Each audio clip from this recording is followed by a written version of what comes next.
This is the Sustainable Goat Podcast. We look to nature for how we should interrelate to the world. All the answers are within nature if we take the time to listen. But what we have to find is a reasonable way how to handle plastic. You know, consumers expect more. They're expecting brands to be more sustainable. They're choosing sustainable brands. These are the stories and ideas from those that will define a generation. I'm your host, Steve Cassinem, and this is our planet in focus. Sailing is kind of one of those sports that I don't think a lot of people are aware of, in the sense of not only its impact on sustainability, but also just the sport in general. How did you actually get involved in sailing? Did you grow up sailing at all?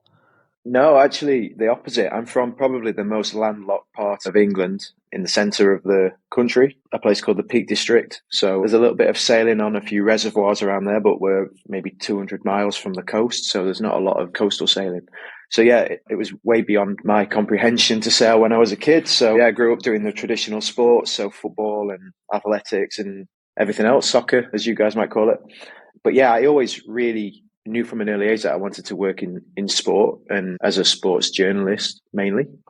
At least that was probably the limit of what I thought was possible in sport. So yeah, I knew from an early age that I really, really liked to do that and to write and to follow sport.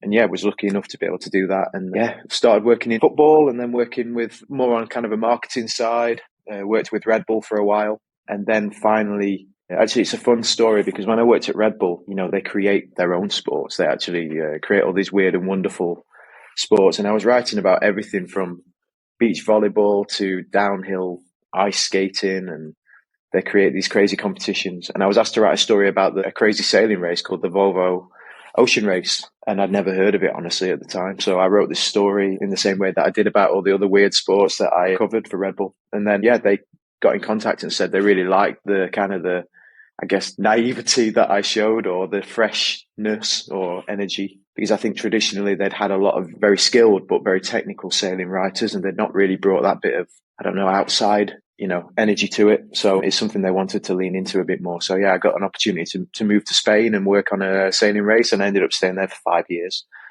Ended up, basically before I left, I was the head of marketing and digital for them. And yeah, then I ended up staying in sailing.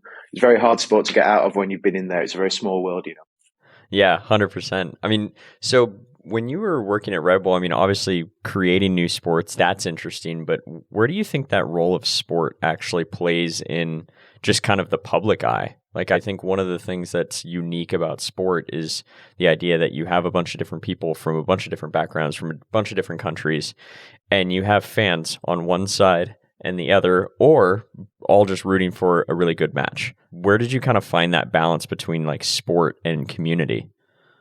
Oh, it's huge. I think the thing about when you talk specifically about sport is most people have lived it. They've lived the emotion of sport in some respect. Not everyone's a huge soccer fan or a huge sailing fan, for example, but everyone's felt the power of sport in some way. It's touched a lot of people. And I think that, that's super relatable. And I think that is really important. It's very inspirational. And you really see the sailing in particular is a sport that carries a lot of those values forward: teamwork, leadership, strategy, resilience, performance, technology, innovation, all these kind of cool values that are very relatable into other areas of life. So sailing is one that does a great job of that. But I think sport in general, is very powerful. And it's something that, even as a little kid, you feel that, probably, most people. And I think what I've seen in working in global sport, in a more global context, SailGP, the ocean race, I've worked on an Olympic bid in the past. And, when you see the globality of sport, you see that sport's it's just another language, essentially. So people communicate through that. It's a common ground for people who have nothing else in common, no ability to communicate. And actually, that's really exciting to be part of. And I think that, that's the challenge, especially of challenger sports, like, smaller sports, like sailing, new platforms like SailGP, is to try and tap into that real, pure emotion in an authentic way. I think if you can do that, the sky's the limit. Yeah, I think when you talked about just the idea of emotion in sport and kind of just how that people can feel it, and you have that feeling of, high and low, and the unexpected always happening. And almost, I think, for me, it's kind of one of those things where it almost mimics life. You have those things that are unexpected, and you have those things that just kind of come up, and you learn to kind of tackle them and find the resiliency involved. Is there a different challenge, so to speak, when you're almost starting a new sport? I mean, SailGP as a sport is technically kind of newer. Sailing in general has been around for a long time, but SailGP is almost this new platform that I don't think really ever been seen in sport. So like, what was that like in kind of the foundational side of that? Yeah, I think, sailing as a sport, it's going through a really interesting phase right now. I know it's not the most popular sport in the world, but even since I entered sailing as a complete newbie, maybe almost a decade ago now, I've spent 10 years working at the highest end of sport. So the super high performance, techie, $1 million budgets, big brands, that kind of thing. So my experience of sport is through that lens. Not spent, obviously we've done a lot of kind of more grassroots initiatives. We've kind of reversed, my experience has been reversed in that sense.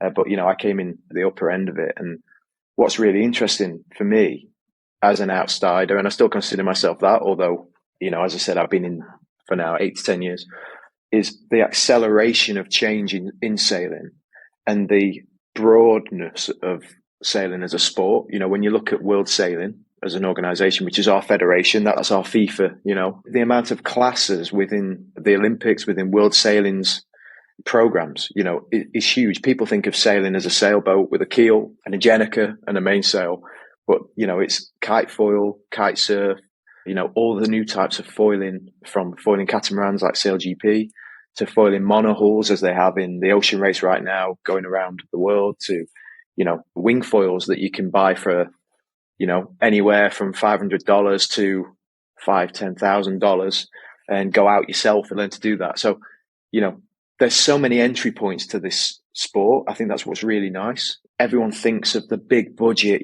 huge boats that cost millions of dollars, and they think of it as very elitist. And admittedly, that was my impression, to be honest, before I got into the sport. But actually what you see is I think when you're inside and you see the breadth of the classes and the diversity of the people who really just love this sport so much, there's a real power to it. And actually there are very accessible entry points. And, right now I'm working with the Denmark SailGP team. I'm living in Copenhagen. It's Denmark's a country surrounded by water, and sailing is probably up there with the biggest sports in Denmark. And you see everyone sailing. It's not about having the best gear or going the fastest. It's just a way for people to get out, get on the water, connect with nature, be healthy, be outdoors. And that's what is actually great to see, because that was not my impression of sailing, admittedly, when I first got into the sport. Mm-hmm. And when you joined the SailGP team and obviously moved to Copenhagen, what was that like in terms of the cultural difference? I mean, you go from, middle of England, a little bit of Spain, and then Copenhagen. Was there a bit of a cultural shift of how they kind of decide to approach life? Yeah, I mean, in terms of life, Denmark is often cited as one of the happiest countries in the world, right? Like it's up there, very democratic country. They do a lot of things right. They do a lot of things that, I don't know, maybe when you've been in other countries, you look at things and it can be a bit puzzling, some of the way, some of the things that happen. But yeah, I think it's a fantastic place, very green, very natural place, like surrounded by water, an amazing, healthy place. People are driven with a real balance in life, which I think is quite inspiring. It's not something that I feel that I experience so much in the UK, and definitely not in Spain. People are very conscious about work-life balance, taking time out. And, that can be difficult when you work in a global competition like SailGP, but it's something to strive for at least. So, yeah. And I think what's really interesting, maybe I'm moving on to ROCKWOOL here, but with ROCKWOOL as a company, ROCKWOOL is a very famous Danish company. I think it's the second or third biggest company in Denmark. Family-owned company, almost 100 years old. And they'd never sponsored a sports event before this. They'd never even really sponsored things in Denmark. They did a few small kind of handball competitions and things like that. But yeah, this was such a departure from the way that they've done things in the past to sponsor a global event like SailGP. So yeah, that's been one of the biggest challenges it's not so much the transition into the, living and existing in Copenhagen. It's more, the challenge is the marriage between a traditional building materials company, albeit a global one, 45 markets and 45 factories in different markets, But that marriage between that and this kind of high-paced startup sport, kind of weird sporting platform that has a lot of power, but people don't always see that straight away. That's been one of the biggest challenges since moving to Denmark for sure. Mm. And so ROCKWOOL, yeah, they're the title sponsor of the Denmark team, obviously heavily involved in SailGP. And I know this is so interesting to talk about because it's almost the complete opposite of what you think about when it comes to sports and sponsors. You think like really popular things, and this is, for lack of kind of a better term, it's just a building material, but it is a very, very unique building material. So what is it that ROCKWOOL actually makes?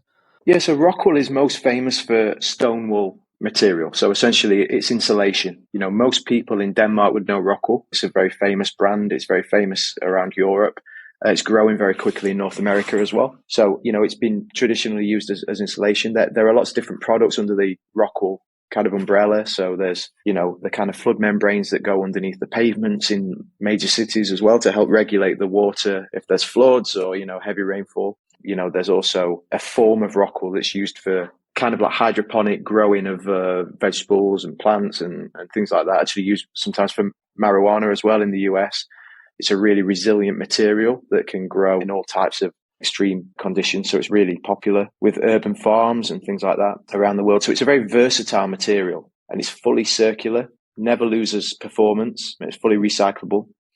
So yeah, very, very powerful material to unlock and a formula. And essentially it's the same material, but depending on the formula and the way that it's bound, it can be used for different applications. So yeah, super versatile, super popular, and very important, I think, you know, when we look at the future of cities and the way that we want to live and work, you know, especially when we're looking at new houses, new workplaces, it's a way to, you know, reduce some of the impacts of things like air conditioning. You know, you can manage the temperature, you can reduce mold and manage water and things like that with it. So it's very versatile, very powerful. And I think that, you know, it has an important place in the future of the world's major cities for sure. Mm-hmm. Yeah. I find that, you know, construction in general as an industry is probably one of the most impactful in terms of environment and usage of water and materials. And I think a lot of people think of the initial construction, but they don't necessarily think about the longevity of that product. So the idea that then now it affects the air conditioning, now it affects the heating, now it affects, you know, everything kind of associated with it. And I find that, you know, if you can have a circular product, I think circularity is a word that is starting to get a little bit more popular. For GOAT, we've been focused on circularity for a while. That concept of how do you take something that is fully circular and be able to keep that in the market, I think that's a huge opportunity. And I think you're starting to see it a lot more in North America. You're starting to see the product being used in the hydroponic growing of vegetables. You're seeing that opportunity. But when it comes to actually making that leap to sport, I mean, what was that decision like for ROCKWOOL to say, you know what, we want to get involved in this sport? Why? Yeah, I mean, it's a strange match, you know. I think it raised a few eyebrows when they first made the decision to go into SailGP. And, you know, SailGP was at the time 1 year old. They'd done one season. So, you know, I think even the biggest SailGP fans would probably admit that at that point, it's a bit of a gamble to get into something that's so young and, you know, heaps of potential. But of course, you know, there's many platforms that have had similar potential that don't make it for whatever reason. So I think that, you know, ROCKWOOL made a big gamble, an educated gamble. You know, my boss, Mirella Vitali, is you know, super smart and has been around. She's actually sponsored sailing events in the past at previous companies, which is where we first met almost 10 years ago. So she definitely knows the power and potential of these kind of global sponsorships. And I think that helped, you know, and I think that what's important is in a global company to really get a consensus behind this kind of, you know, common goal. And that's what ROCKWOOL has been able to do. So in every market, we have all of the marketing teams and all of the, you know, all of the hospitality and everything that used to happen in ROCKWOOL as a global company, and all the different, you know, subsidiaries of ROCKWOOL as well. They all get funneled and focused through SailGP. So it means that actually we're able to really control the messaging and make sure that we do a really effective job globally in different markets. And that's really hard, you know, when you have such a kind of disparate organization. So yeah, it's something that I think, you know, Mirella and, you know, our CEO Jens and the rest of the board and people around the world did a really good job of actually, you know, pulling that vision together, convincing people this was the right way to go, showing them some of the value of that. And obviously we've been able to build on that over the last couple or 3 years. And I think that, now we're seeing SailGP is starting to accelerate really fast. The growth is really exciting. And I think a lot of people are looking at ROCKWOOL and thinking that they made a really smart strategic bet, actually, because now you're seeing bigger companies like Emirates coming into the event more recently. So, we're joined in good company, big, hefty global brands that know the value of sponsorship, and they know, which platforms are the right ones for them. And obviously it's good company to be in. ROCKWOOL's goal, I think, when they joined SailGP it was about brand awareness in new markets, trying to internationalize a little bit. The awareness in Denmark is super high. That was not the goal. Although, of course, SailGP works on a national team basis, so you kind of get a tribute to the franchise that's most suitable. So it made sense for ROCKWOOL to build a Danish team. And that's something that actually has been a nice element of this project over the last 3 years, is that we've been able to build a pipeline in Denmark, which is, a relatively small population. We've been able to build a pipeline into the foiling side of the sport, which didn't really exist when we started this project. So I think that, aside from the value to ROCKWOOL, which is great, that's what keeps the wheels moving. Aside from that, there's a really nice, meaningful story around how we're changing the perceptions of sailing in Denmark, and also inspiring the young athletes to come through and dream that actually one day they could be on that boat. And we've seen that there is a pipeline there now. There's a pathway to do that. We work very closely with the Danish sailing yacht clubs around Denmark, in Copenhagen and in Aarhus, which is our kind of second city in Denmark. We've been working very closely over the last 3-4 years to build that kind of communication flow, understand what they need, and also try and get our message across about, why SailGP is cool. Also why, the sustainability side is important, trying to educate on that, and actually use our athletes who are, some of the biggest stars in Denmark and Olympic gold medalists, and, have achieved amazing things, to show that they're leading in this way is great, So I'm sure we'll talk a little bit later about the SailGP Impact League. We actually created the first ever mini Impact League last year in Denmark, in Copenhagen. Copenhagen hosted a European Championships in a youth class. And we created a mini Impact League, like a youth version of what we do, on an event by event basis in SailGP. And we had 200 kids from all over Europe get involved in that, and really change the way that they approach a regatta. They're not necessarily making the same footprint that a big global, sport or platform does. But even so, it's the small things that matter. So the way that they think about traveling, sharing rooms rather than necessarily sharing rooms or resources, think about the food that they bring, think about how they manage their waste when they're on site and things like that. So it's just trying to get that, get in early and show them that actually there's a different way of doing things. And I think that was a super successful initiative that we did in collaboration with SailGP last summer. Well, and I think that's a huge goal. I remember when we had Fiona Morgan on the podcast, was talking about the idea of taking this Impact League and being able to basically copy and paste it across the board. And whether it's a corporation, whether it's a youth program, whether it's country by country basis. And I think, when you take that power of sport and you're able to apply that outside of it, it's huge. And you see a lot of that influence with the younger generation, especially with, how SailGP's kind of position the Inspire League and everything like that. I mean, when you guys first started getting involved with SailGP, I mean, it's such a different approach, I think, to sport, to have actually 2 championships, to have one for racing, to have one for sustainability, and for them to equally matter. I mean, a champion is a champion, and there's a trophy and there's competition and there's a lot there. Have you seen that Inspire side of things, and then also the Impact League kind of develop over the seasons of SailGP? Absolutely. SailGP in its first year, sustainability was for sure on the agenda, but it wasn't so prominent. And I think that what we saw in season 2 was they announced this really kind of, bold initiative in the Impact League, which, as you say, a first in sport, never been done before. And it takes it to the next level and kind of gamifies it, which is a great way of appealing to these very single-minded athletes in SailGP. The cool thing about the Impact League is that even in 2 seasons, it's grown, I think, beyond anyone's expectations. And maybe Fiona would say that she saw this coming, but I think that everyone in SailGP, is positively surprised by kind of the momentum and also the impact, because I think what we've seen this year is that teams have approached it slightly differently. So I think last season, for example, as a sports team, you're essentially a small company, right? It's we have maybe 16, 17 people going around. I'm one of them. There's maybe 8-10 sailors, a few shore crew, a team manager, a team admin, maybe a video guy, coach. And you operate in a little bubble, and it's a little family that moves around the world together. And, we spend a lot of time together because we do maybe 10, 12 events per year, maybe a week per event. That's in SailGP. I mean, in our project, we actually do other things beyond SailGP as well. So we could end up spending up to 5-6 months together through the season. So it's really important that you have a good, tight-knit unit, in that sense. And I think when we first, for us coming into SailGP in season 2, we joined SailGP with less than 20 hours sailing on board an F50. So we were coming in to SailGP completely green. And, I joined, even in my role, I joined the job maybe 3 days before I actually started in our first Grand Prix. So it was all very last minute, I don't think that's a reflection on anyone. What was that like to crazy. kind of show up to the first race? Because, I mean, if you haven't seen the boats, definitely go look them up, F50s. But, I mean, in terms of even sailing terms, they're extremely difficult to sail. But also, at a new sport, the learning curve is huge. I mean, what was that like for the team and then you? Yeah, I mean, mainly for the team, I think they were just, honestly, in the first event in February 2020, we raced in Sydney, actually. It was the start of the season.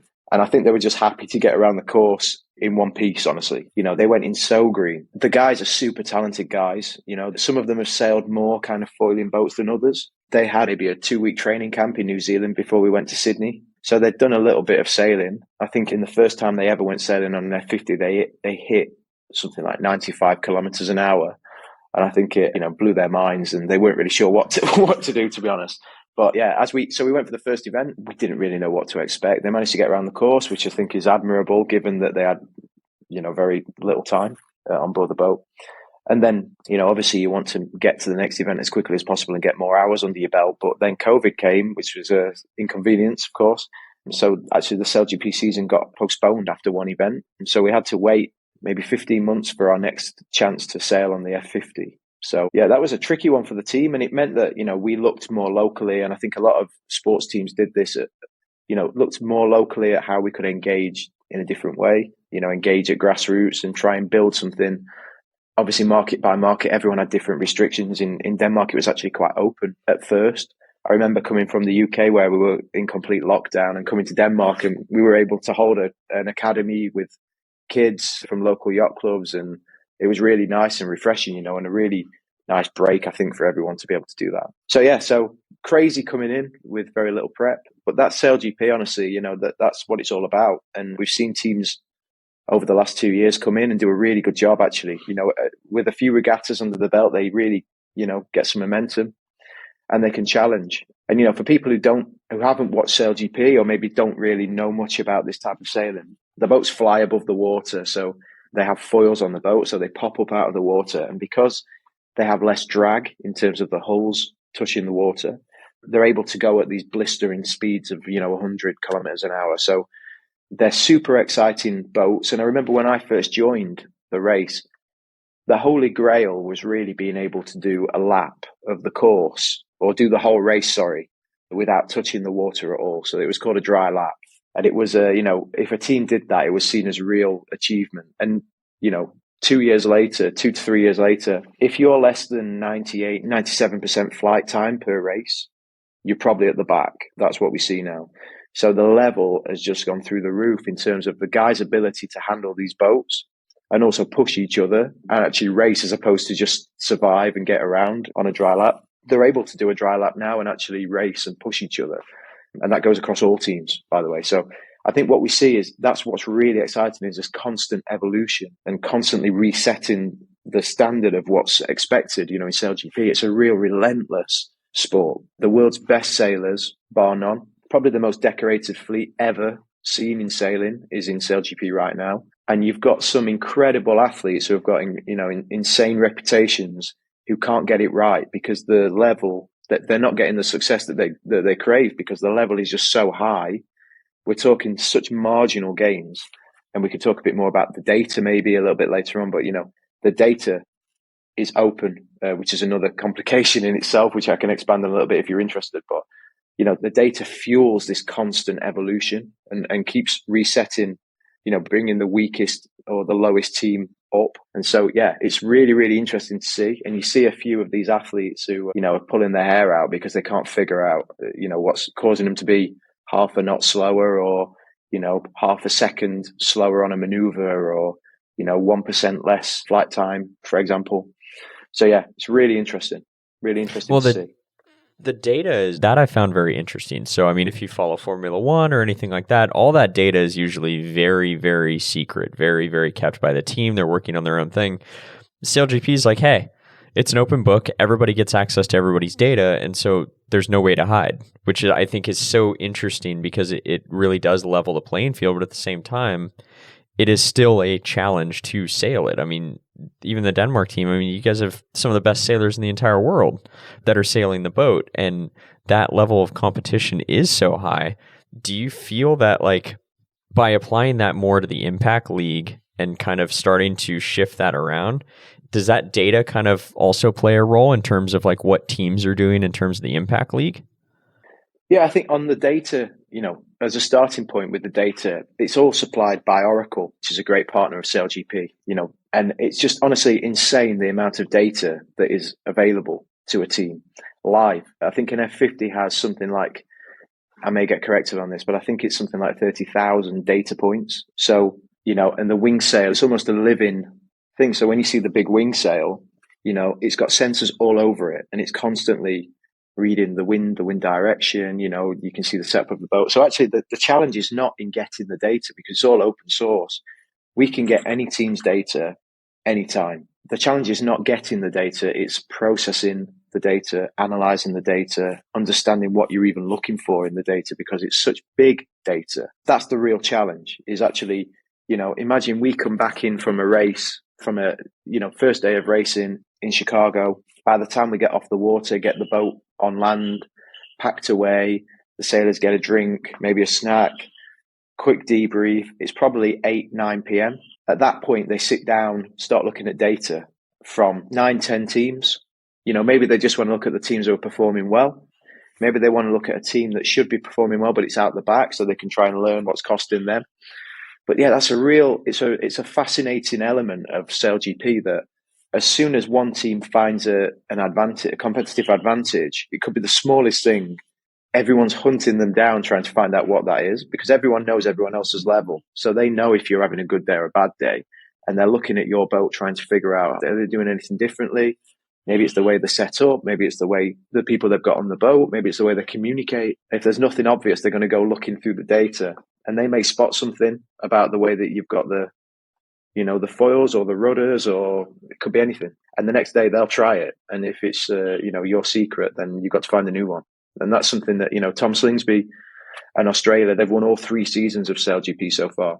And, he says that himself, like every time they kind of find a new edge, it gets taken maybe a day later, maybe a week later, or maybe they get a good run of a couple of events. But yeah, that's what's super interesting. And I think that we're seeing a move where more and more teams are starting to invest in profiles of people who are able to actually crunch the numbers. So, our team manager actually has a PhD in nanomedicine. He's a very smart guy, and he crunches a lot of the data himself, even our sailors, aside from being pro sailors, they've got, master's degrees in data modeling and different cool degrees that help them to analyze, to understand and process this data. So it's a kind of maybe it's not, the full story is not always told of how big an area that is, but it's something that, we're seeing more and more. And, you look at competition like the America's Cup, which is, starting to build pretty quickly. It's a lot more secretive.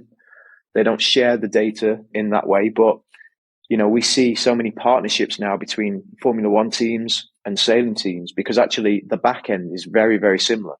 Of course, one's on a track, one's on the water, but in reality, a lot of the profile for a coder or a data analyst in both teams is very similar. So they can share resource, they can find insights and tips and things like that. So that's a trend we're seeing, the world of motorsport and the world of sailing coming much closer together. And that's really exciting, because that is what could take sailing to the next level. Oh, absolutely. And I think even from a data perspective, it's data. I mean, there's no shortage of data nowadays. If you have sensors, you can measure anything, but it's more or less how you tell that story, and every reading data and extrapolating what the story could be out of that data, I think that's the secret sauce, because raw numbers are raw numbers. And I find that the correlation is the most important part. And that's what I think is also lacking a lot in the sustainability industry. You have all this data and you have all these metrics that we can measure, but who's telling the story and what is the story? What are we trying to focus on? And I think it's almost, so to speak, the Wild West in terms of trying to solve that problem of sustainability. But I think in a lot of ways, the teams in SailGP have started to kind of solve that problem a little bit, even off the water. And I would imagine data plays a role in that. Yeah, absolutely. I mean, SailGP measures a lot of the footprint and the different elements of the competition centrally, and they work with some great partners to do that. They try and manage that process for the teams as much as possible, so that it's, first of all, it's all, consistent and valid, and they know where that data is coming from and how it's being measured. But for sure, it's really, it's really interesting. And you see that athletes, they have a different mindset generally to, you and I. They look straight for, the cost versus the benefit. Is it going to make me faster? If so, what do I have to give? What do I have to sacrifice to take it? And if it's a good transaction, they'll adopt it. That's basically the simple equation of an athlete. And it's quite, I enjoy being around that actually, because there's not that, I don't want to do it down by saying there's not a lot of thinking, but it's a very simple, with a lot of athletes, particularly Olympic athletes, it's a very simple transactional equation of, okay, what does it give me? What does it cost me? And then, okay, I adopt that into my routine, or maybe it's a different training method or whatever. And so the intensity is something that is very unique. And anyone who's worked in sport and been around pro athletes, will see that intensity. And it's something that, is difficult to capture in other settings, in some corporate settings and different areas. You don't see it so often. And it's something that we really tried to bring to the Impact League this year, try and bring I should say we finished last in the Impact League last year, in the first year. I think we approached it in the wrong way. We recognized that at the end of the season, and we saw it as a failure on our part, that we kind of let ROCKWOOL down, because we're backed by one of the world's most, up there, recognized as one of the world's most sustainable companies. We were maybe too focused on the way that we were doing things on the water because we're a new team. Maybe we weren't able to fully invest in the Impact League. I think we approached it in the wrong way, because we approached it with big ideas like ESG style ideas that ROCKWOOL has a lot of experience in. This was a completely new competition. We didn't really know how to approach it. And obviously it takes time to learn how to, first of all, create great ideas that have positive impact, but also find a way to win. At the end of the day, if you're being asked to win a competition, which is what it is, then you have to find the way to also, make that apply to the criteria of the competition. So we decided that, we wanted to go all in on the Impact League. We had nothing to lose, honestly. We were last year. We knew that we could do a better job, and we have some really passionate and smart people on our team. And so we decided that, that was something that we really set as a KPI. And I think people thought we were crazy, actually, because, we finished last and we said we wanted to win it. And yeah, but we decided that by adding a bit more intensity and some more, some strategy and some cool initiatives and some great support from ROCKWOOL and our partner, One Ocean Foundation, that we may be able to actually give it a crack. So yeah, big goal, but something that we really actually enjoyed over the season. And I think we saw so much more engagement from the sailors because we actually, elevated it and treated it with that intensity and gave it the kind of the respect that we give the racing. And I think that's what we've seen this season, is that all the teams did that. In my experience, all the teams were doing that. And so actually that's where you see the level just keep on rising. Mm-hmm. Well, and you watched it actually unfold even to the very last race in San Francisco. Yeah. Denmark won. You guys went from last to first in one season. Yeah, and it was, that was really cool actually, because SailGP obviously is it's the first sport that has two championships in this sense. Obviously, the goal of you join SailGP to win the big trophy, right? To win the SailGP trophy.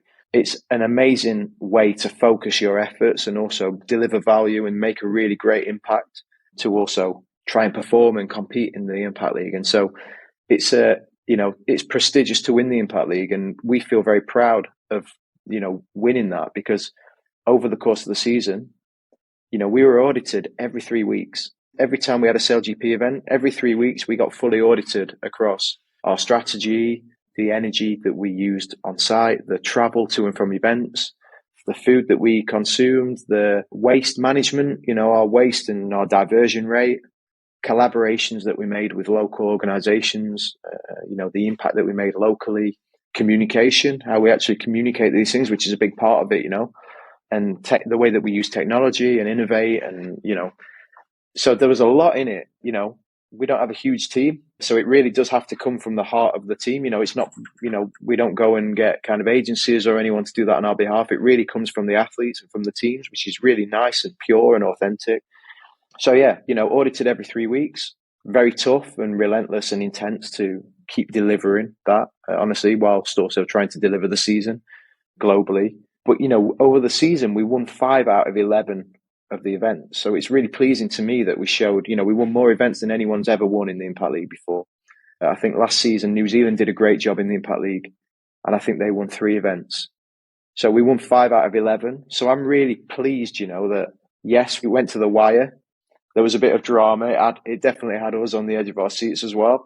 And it's nice because there's a bit of the, it's not just the racing on the water that's exciting. It went right to the wire. And, trust me, the sailors were worried about the result of the Impact League. They were caught, we were calling each other at 2 a.m. because we were in San Francisco and the auditors were in London. So we were, has anyone received anything yet? Do we know anything?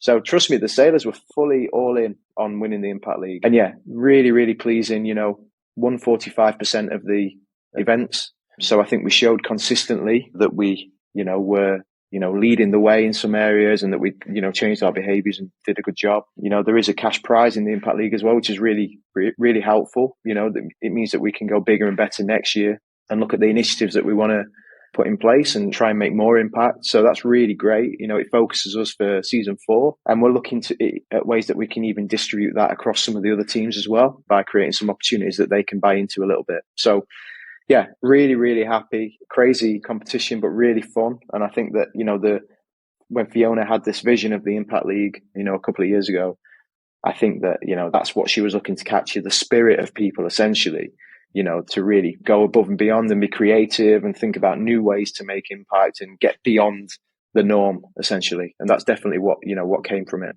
Well, what I find so interesting is that it's more or less a traveling circus in the sense that each team, I didn't know that the boats get completely disassembled and put into containers that each team has. The idea of just the actual physical footprint that each team is operating in is already thoughtfully done. And I know that's a little bit more on the SailGP side, but to integrate that into the athlete side is kind of wild too. Was there a strategy that you guys implemented that basically worked in terms of what gave you guys so much more momentum? There's significant change besides just effort that goes from, last to first. There had to have been real tangible things that you guys actually did that made a difference. Yeah, absolutely. As I said earlier, we have great partners on board in ROCKWOOL and One Ocean Foundation, and they helped to bring our level up. I think, it's just sustainability is an area that, I think a few of us in the team had some experience in. Everyone's passionate, particularly the guys on the team who've grown up sailing around Denmark and, sailing on Danish waters, and some of them have sailed around the world. Our driver, Nikolai, has actually done 2 ocean races. He sailed through the most remote point on Earth, Point Nemo, in the Southern Ocean, where you're actually closer to the astronauts in the space station than anyone else on Earth. You're that far from land, 2,000 miles from land, and he's seen plastic bottles floating around in the water. So he's seen firsthand the impacts, and he's super passionate about, trying to do his bit to change that. And, I think the important thing for us was that, of course, we want to do big initiatives that change the game. And that's the goal of everyone. Everyone wants to find that. And, we have some ability with the people that we connect to and the organizations that we work with. We have some ability to really move the needle and do some game-changing initiatives. And that's something that I think now we have this platform as the Impact League champions. We have even more opportunity because now people want to, work with us. And we've got some cool opportunities coming forward in season 4. I think last season for us, it was about, first of all, cleaning the house and making sure that we did things in the right way. We were quite good. We didn't have single-use plastics in the base anyway. We'd already got reusable bottles and reusable cutlery and all that kind of thing. But it was about trying to get beyond that and actually really permanently change the behaviors, particularly around waste. Waste was an area that we thought that we could do a better job on. So for us, it was about, working with the sailors to really drive that engagement and the habit change. and showing them why, educating them with One Ocean Foundation, why this was important. And then doing the small things really consistently, really well, which of course sounds like super easy, but in reality, we don't do that. People don't do that. And I think that for us, it was about trying to show that actually you don't need to have $5 million foiling catamaran or Oracle or Rolex or ROCKWOOL or these incredible global brands and platform and visit all these countries. It's actually about what you do in your daily life every day can make a huge difference. And, for us, those small steps are almost the most important, because we realize that if we could inspire people around Denmark and around the world to do better in those small ways consistently, that's going to move a lot more than maybe one, medium or big initiative. So that was something that we really set as our basic foundation for doing well in the Impact League. And it's something that we held very dear. And actually, when you talk about data, one of the ways that SailGP does use data is in the waste and the diversion and tracking their footprint. And consistently, we were the team with the least waste. So I think that our habits, really helped us to achieve that. And it's that combined with some bigger initiatives, I think, where we were able to capture the spirit and some of the ideas of our partners. So we launched More Speed, Less Plastic, which is a fun kind of, marketing initiative that was able to take the speed of the boats, because these are some of the fastest boats in the world, essentially reward our sailors for the faster they went. We rewarded them by diverting more waste in collaboration with the One Ocean Foundation's partners, which includes Plastic Bank. So we launched that in Singapore, and, One Ocean Foundation were working very closely with Plastic Bank in Indonesia or at that point. So we're able to see some of the direct impacts of how big this waste problem was, particularly in Singapore. There's probably no better or more relevant place to launch an initiative like that. So we launched More Speed, Less Plastic. And through that process, we took our fastest score, and we also took, if there was another team faster than us, which unfortunately there may be in SailGP, you can't always win. So we actually collaborated with the other fastest team, and we offset and diverted on their behalf as well. So it was about trying to get beyond our audience into their audience. I think it gave a nice, easy, relatable way to take that speed and see an impact. And really popular initiative that captured some imagination. So that was really fun. Beyond that, I think with ROCKWOOL, we put sustainability right at the beginning of the campaign, 3 years ago. One of the core reasons that ROCKWOOL did invest in SailGP was not necessarily SailGP's sustainability campaigns, because they probably weren't as fully formed in season 1 as they are right now, but the fact that sailing is such an inherently sustainable sport, powered by nature, and I think that was really important to ROCKWOOL. So we built our whole global marketing campaign, which is called Beneath the Surface, with that in mind. And it was about trying to go to these cities around the world, understand the challenges that they face locally and meet inspiring people on the ground and try and understand, what they're doing to try and showcase new technology or maybe be innovative or creative or try and fix these problems. And that's something that we've made 20 plus episodes of a social series called Beneath the Surface. We met some amazing people. We have a podcast as part of that. We interviewed Lewis Pugh, who's the United Nations patron for the oceans. We've met an amazing lady called Manal Rostom in Dubai, who was Nike's first hijab model. She actually designed the hijab with Nike. She challenged them to create a hijab. So people who've really driven game changers around the world, we've connected to these people.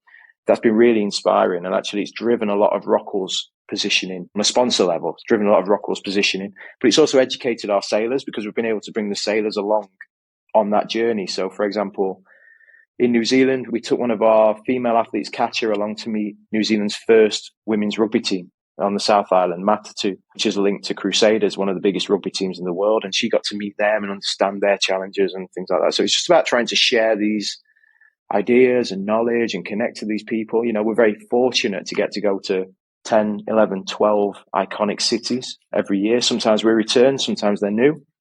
And we really want to make the most of that opportunity, because it's not something you get to do every day. So we want to leave a legacy in every place, make some friends, make some contacts, and try and use, collaboration as a way to move this issue forward. Mm-hmm. Yeah, well, and I think the Beneath the Surface series, I know you're driving a lot of that. It's incredible, because I think in a lot of ways, it actually shows, it doesn't just tell. When you're able to actually see it as a global thing, I think when you look at SailGP, you look at Formula One, you look at a lot of these sports that travel all over the world. That is a unique opportunity. Most sports, most companies, most people don't get that opportunity to actually go. And I think it develops a unique worldview where you're able to actually see that impact. And so to be able to show that to a bigger population, you're actually raising awareness. Because I think in a lot of ways, unless people see something or they see an issue, they see, something that needs to be changed, they might not necessarily make a change because they may not know that it's real or not real, or, it's kind of that perception of, what can be done. But the moment, you're on the ground and you're showing, hey, here's how much plastic is actually here. Here's our partner, and here's what we're actually trying to do to make the impact. It's inspiring at the end of the day. Oh, totally, Steve. And the cool thing about that, and you'll know this, is when you go to these cities and, you're coming in with a camera crew and you want to make a show or some kind of media, you tend to get some engagement from maybe the tourist board. You hope to get some engagement from the tourist board, maybe some local NGOs who want to tell their story on a global platform. And that's something that I must say, the engagement from the cities has been amazing the whole time we've been making that show. And without them, it would be impossible. So it's really cool to see that every city has taken this challenge. Every city we've been to in SailGP, as I said, we're at more than 20 episodes now. In that time, we've seen some of it. I feel very privileged that I've been able to go and see some things, not necessarily that accessible, if you just go and visit a country on holiday or as a tourist. In Singapore, just before we launched More Speed, Less Plastic, we went with an NGO called Ocean Purpose Project out to actually one of the traditional fishing boats, on the north of the island. And they are in probably the most concentrated plastic and trash spot, or one of in the world. All the trash that comes down from Malaysia gets washed by the tide through that spot. And they've seen, the effects of microplastic really impacting the fish and the way that they operate. They've been operating for hundreds of years, some of these families in that area. And in the last 50 years or so, everything's changed and the quality is reduced.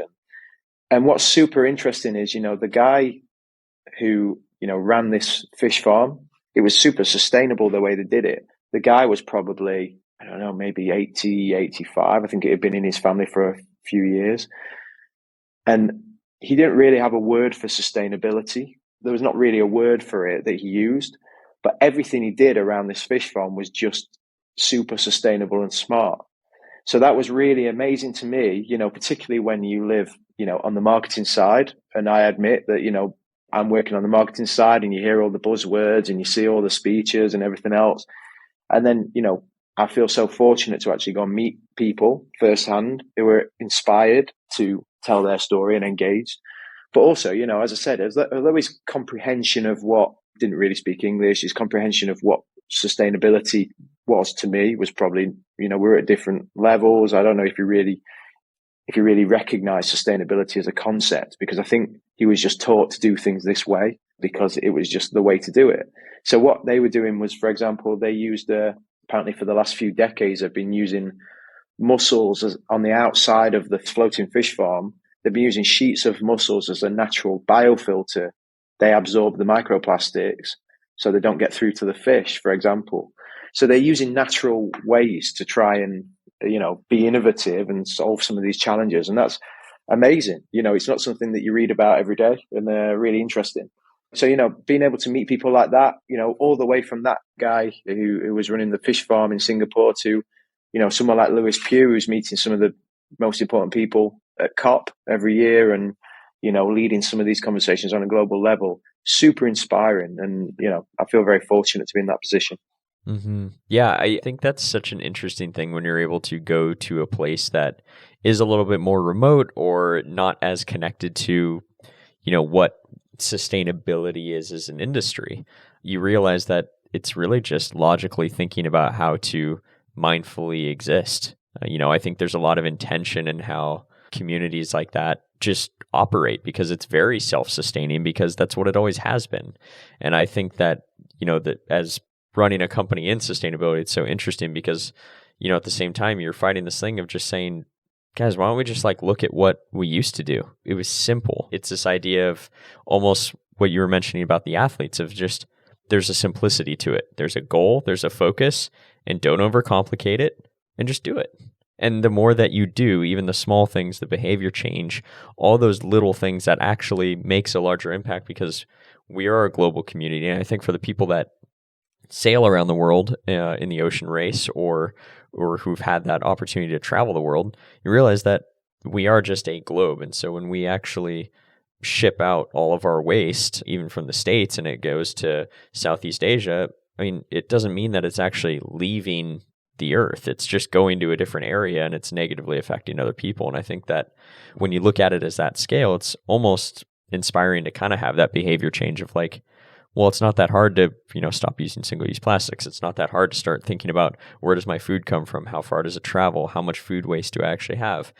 And all the questions that are actually integrated into the impact league that you guys are implementing on. And so, I mean, hats off to you guys for at least doing beneath the surface for sure, because I think that it's a huge opportunity for people to kind of learn and see what actual sustainability looks like from a mindfulness and a way of life.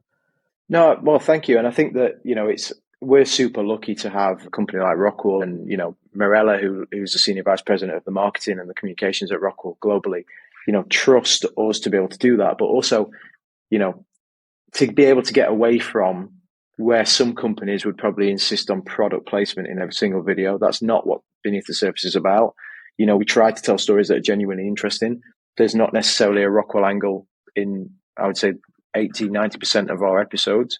If there's an interesting angle, of course, it would be remiss of us not to mention that, there's a solution out there. Maybe it's a partner of ROCKWOOL or someone that ROCKWOOL's working with is where we get that story in the first place. But yeah, we're very lucky that we're able to do that with some space and yeah, super supportive. And I think, going back to what you said about, keeping things simple, actually, it's an interesting thing because it's a bit of a conundrum that we see on the sailing side. All the technology, all the data, these incredible boats. But, sailing is actually, a lot of sailing is about feeling or the feel or however you want to call it. And often you'll speak to the guys and they can rack their brains for hours and hours or days or weeks about, why this thing is slightly, the data's not telling them what they think they should be seeing, or, they don't feel, for example, on the flight control, they have like a pepper cracker, which is how they keep the boat in the air. They adjust the rate. And yeah, it may not feel right for some reason. And they're looking into the data and trying to figure it out. And it's that, constant yin and yang of, do you go fully trust in the technology and the data and do you go fully in, or do you keep that instinct and, try and find a compromise and a blend where the technology is enhancing your ability rather than in any way you kind of, compromising that, I suppose, or compromising your experience that you've gained over a lot of years. So it's an interesting thing you see, even on the sailing side. And I think that, they're already talking about, do we need grinders on the boat? Do you just have hydraulics and an AI and, whatever else? And I'm sure there'll be people coming up with a lot of different ways to reduce the team size, save footprint, and that's great. But, it's an interesting concept because I think that at some point you lose a lot of the soul of what, sailing and challenges and sport is all about. It's one thing is a technology race, another thing is a sporting spectacle. So yeah, it's an interesting concept. I don't think anyone has the answer, but that's something that we'll see a lot more of, I think.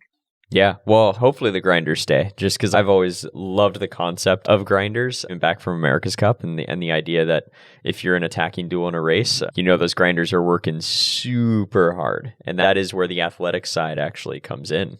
From the team perspective, I mean, what is the energy like in the team in terms of, when you're at an event, obviously, like the priority is to perform as highly as possible in the actual racing, but you do have the Impact League to consider. So what's the mindset like for the athletes when it's actually race event time? Yeah, it's challenging. I think, across all teams, the stakes are so high and the level is so high. The margins are very thin and fine. So, nobody wants to do less than their competitors. That's one thing that you feel a lot, that there's a general sense that you have to do what your competitors are doing and more, and you might be able to get the edge. So yeah, there is a conflict on that. I think that's something that is changing quickly. People are starting to see, I think, in the second season of the Impact League, that it's possible to embed and integrate some of these behaviors in a way that is not so intrusive. It's just about changing a mindset.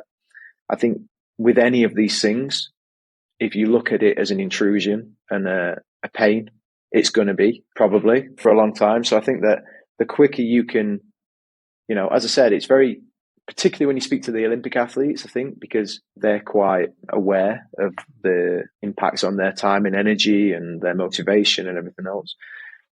It's quite a simple equation. And I think that, if you can prove the benefits and you can show why this is important, there's not much conversation. If it's not going to take twice as long, if it's a marginal difference in time or energy, or it's just a different way of approaching something, that's what's interesting with the athletes, is that they can take a solution and even innovate that. Because the number of times you put a solution in place and they look at it and say, oh, but why are we not just, taking this element out? Because they just see it as an unnecessary distraction.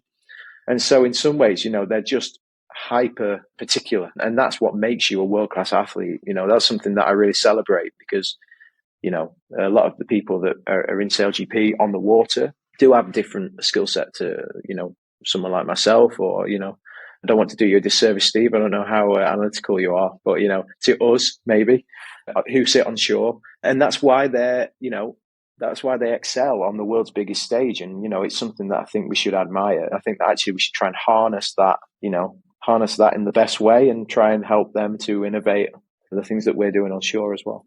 Well, and I think people forget, specifically in SailGP, but a lot of other sport, is that it's a business at the end of the day. Like, these teams, every single one of the teams have to hit revenue goals, have to hit, building a business. It's effectively a startup, not only SailGP, but each team. And, I think one of the things that, most people expect in sport is that, the pro athlete shows up, they do their sport, and then they leave. And being in San Francisco, what I noticed was that every single athlete was there early in the morning, and they weren't leaving until later in the evening. I mean, it is the thing that I think a lot of people don't see, is the commitment that all of the athletes and every single person involved in the team actually has to every component of it, that I think people will look at it and kind of say, oh, well, aren't they lucky to get to sail these, $5 million boats around real quick for an hour and a half max and then just go home? And it's like, no, they do so much more than that. How much of it do you believe is about the things that people don't see versus what they do see? Oh, yeah, the majority for sure. At the end of the day, a SailGP race is 12 minutes. Anything can happen. You can prepare as much as you like, but you're racing against 8, 9 other teams on the water. You can break something, you can get a wrong wind shift, and, you just have to, constantly be trying to reduce the chances of those things going wrong. And the amount of work that goes on shore and between the events, since San Francisco, to be honest, our team has barely had a day off. So although we ended the season in San Francisco, we've had, I think, 4 training camps since San Francisco. So San Francisco ended mid-May. It's now early June. We've had 4 training camps. One of those was in Portugal. 3 of those are in Copenhagen. They're actually doing one right now in Copenhagen. And they leave on Sunday for Chicago to start the new season. So it's relentless, debriefs, data, on water. When you're not on the water, you're in the gym. Of course, there's a rest element. It is important, I must say, to rest. And they try and factor that in, of course. But yeah, the desire to improve is huge. It's off the chart. So that's the way that, a new team, I still class us as a new team, because although we're not the newest in SailGP, some of the existing teams in SailGP, like Australia, GBR, USA, had 4 or 5 years of sailing these boats in the Cup before SailGP. So they actually came in with 4 or 5 years on us. So every day that we can sail when they don't is a step closer to one day knocking them off the perch. And that's our very clear focus, is that within 5 years we want to win SailGP. So we're up against it. We're going into the 3rd season, so we need to start winning some events, and the guys feel it and they're hungry.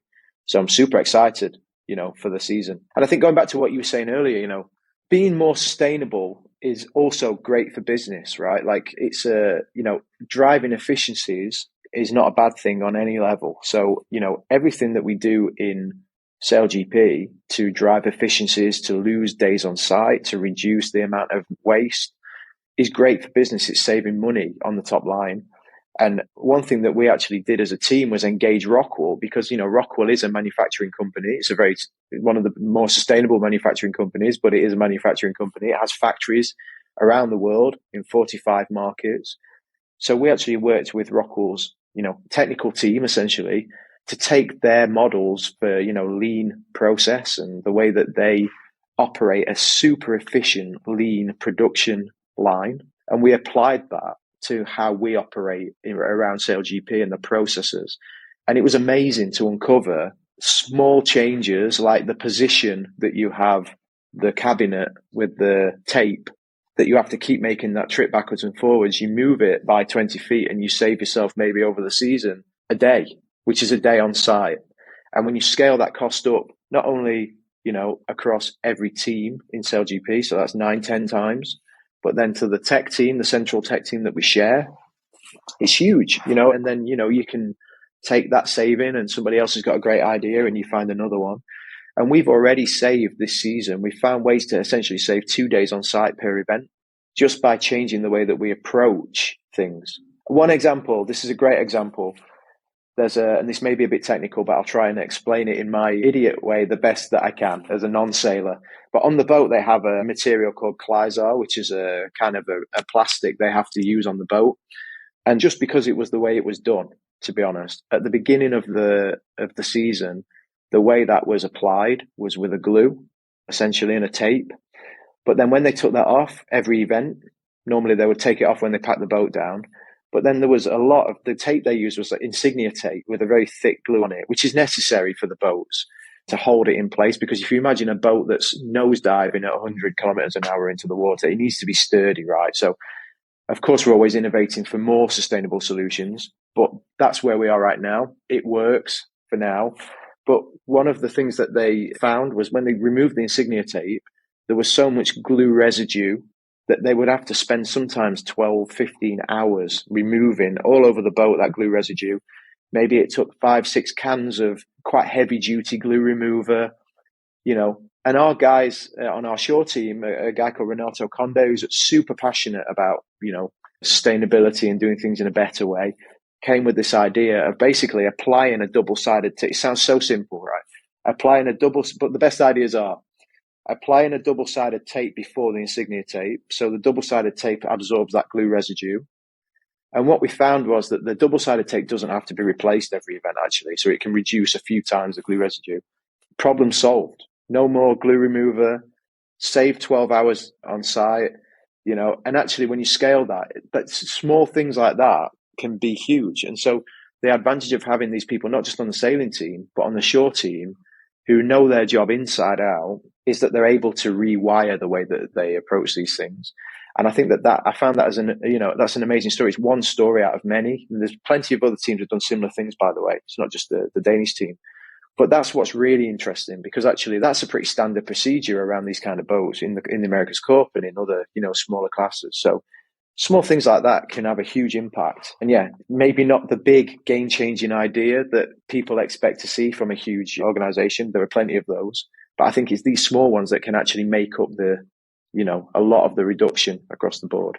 Oh, that's huge. Well, and it's always one of those ideas where you're like, man, why didn't I think of that? Like, it's so simple. Exactly. And it sounds so simple at the time, but, Well, what's your favorite part about what you do day to day? Whether it's with the team, whether it's with ROCKWOOL, whether it's just your position in life, what is your favorite part of what you do? Yeah, honestly, it's a privilege to work with a brand like ROCKWOOL where you can stand and you can, that the products stand up, they're high quality, they're sustainable products, and the company's, on a great trajectory and got good vision. So that's one thing that's very important. I think with the team, the reason I wanted to work in sport, and I didn't really know this at the time, it's probably become more clear to me as I've got a bit older and been around different sports and different brands and athletes. I feel very privileged to work around athletes every day. I'm one of those people who, soaks the energy, and I find that it's not always great energy. They take loss badly, but they have a great way of, being able to manage their emotions and always see the positives, and, they never give up. And, that's really inspiring to be around those kind of people. I really believe that the concept of, what is it? You're the sum total, essentially, of the 5 people you spend the most time with, kind of thing. And I think, it's great to be around people who level you up a little bit and challenge you. And that's something that for sure in this kind of event, you're constantly challenged. And of course, I'm not going to be the guy who complains about a global job. Of course, it's got its own challenges, traveling on that kind of schedule. I know a few people who work in other sports like Formula One, and they have much more intense calendars. But it is hard, it's a lifestyle, not a job. And it's an adjustment that you have to make. A lot of time spent working in airports and planes and everything else. And, it's tough sometimes tougher than others. But, every day, generally, I wake up and I'm energized and excited to get in and, be around the athletes and learn something new every day. So, yeah, that to me is the most important thing. And, it's just a privilege to be, working with super energizing, fresh project that's trying to innovate across all areas, doing a great job. And of course, you don't always win. So when you do get a win like the Impact League, you have to celebrate it and make the most of it, because, one thing's for sure, you cannot win the Impact League without doing a hell of a lot of work and, really pushing the boundaries, because every other team wants to beat you, even in the Impact League. So yeah, we're enjoying the moment. And, I've probably got about 2 more days to enjoy it before we have to switch into season 4 mode and start planning, how we're going to win it again next year. So, I'm looking forward to Chicago. I think it's going to be a great event. Well, and especially with, I will say, probably a little bit of a target on your back as a team being the leaders. People are going to be looking to Denmark to kind of see, hey, what are they doing? Because they won the Impact League last year. So, as any athlete would do, they look for the advantage. Absolutely, yeah. We get a lot of questions about, one thing is nice is that, the Impact League is genuinely about, it is a competition, but there's a lot of impact, positive impact and benefit to be had from, collaboration. We're all essentially very similar. All the teams are very similar. Some have sponsors, some don't. Some have, different athletes, and everyone's in a different market. And so actually we have a lot in common. We've all got the same goals. Obviously, we're all part of the SailGP family. And what's great is that you can really multiply the impact instantly by, a collaboration with a team in another market. Maybe it's an interesting market for some reason, or, maybe that team has got a similar kind of purpose or value to you. There's a few teams that are focused on the ocean. So even New Zealand, who were our big, challengers, or we challenged them essentially because they led the Impact League in season 2. That was a great fight all season in the Impact League. But we were working together even at the end, we were doing collaborations together to score each other points. And so, that was actually really nice. I think we collaborated with every team last season, whether it was, a cool kind of community project or some kind of content together to try and, raise awareness about an issue, or, a variety of things. But, even in the very last events, when there was literally a point between New Zealand and Denmark, we were still working together and sharing ideas and trying to come up with ways that we could move the needle together. So I think that's one of the real plus points of the Impact League. Yeah, 100%. And then for you, you get to travel all around the world, a bunch of different places. This might be a harder question to answer, but where is your favorite place on the planet to enjoy nature? Wow, that is a tough question. Actually, I was very lucky. We went to New Zealand in March, and I was able to spend a week after the event, which is not something that I normally do, because normally we're turning around quite quickly. But I thought, you can't go all that way and not have a look around. So we're on the South Island in Christchurch. It's the first time SailGP has been to New Zealand before. So yeah, amazing opportunity to see an incredible and unique place. So I took a week afterwards and drove around and had a look at we went we got a helicopter ride up into some of the mountains and the glaciers, and saw the impacts of climate change very clearly, which is something that is, you don't always get to see from Copenhagen, and, experienced all types of different climate and landscapes in one island. So an amazing place. South Island, New Zealand, I think is probably a lot of people's number one. It's maybe not the most unique suggestion, but for sure, that's the most recent trip that I had, and one that will live in the memory for a long time. That's awesome. Well, Jono, thanks for taking the time to be on the podcast. I'm super stoked to be able to, hang out with the Denmark SailGP team when we were in San Francisco. Obviously, I think that as a team, you guys have been leading in just kind of walking the walk. I think as Denmark as a whole, I think, the countries can obviously get behind the team. And I think with the work that ROCKWOOL is doing and what you guys are bringing to the Impact League and also the racing side of things, it's been honestly incredible to watch. I remember when Denmark actually joined SailGP and watched the first race. And I remember actually watching the first race of SailGP, and it was they're on the foils, they're off the foils. And now it's such like, now it is what it is. And now it's such a high level of racing. It's been so cool to see the progress. And I know that, a lot of work goes on behind the scenes, the team, and especially on your end. So thanks for taking the time to be on the podcast. And I'm just excited to see where it goes in the future for sure. No, pleasure, Steve. Thanks for having me on, and a pleasure to have you with us in San Francisco, and hope to see you again soon on the circuit. I'm sure I will. Thank you for listening to the Sustainable Goat podcast. I'm your host, Steve Castanem. With each episode, we can further define what it means to create a truly sustainable and resilient future. I think the new status is to show that you actually care. You want to drive change, and you want to be part of a sustainable future. People fight for what they love. Let's really all target for a small but significant shift in the way we live, we consume, and we plan our life. Join us at sustainablegoat.com.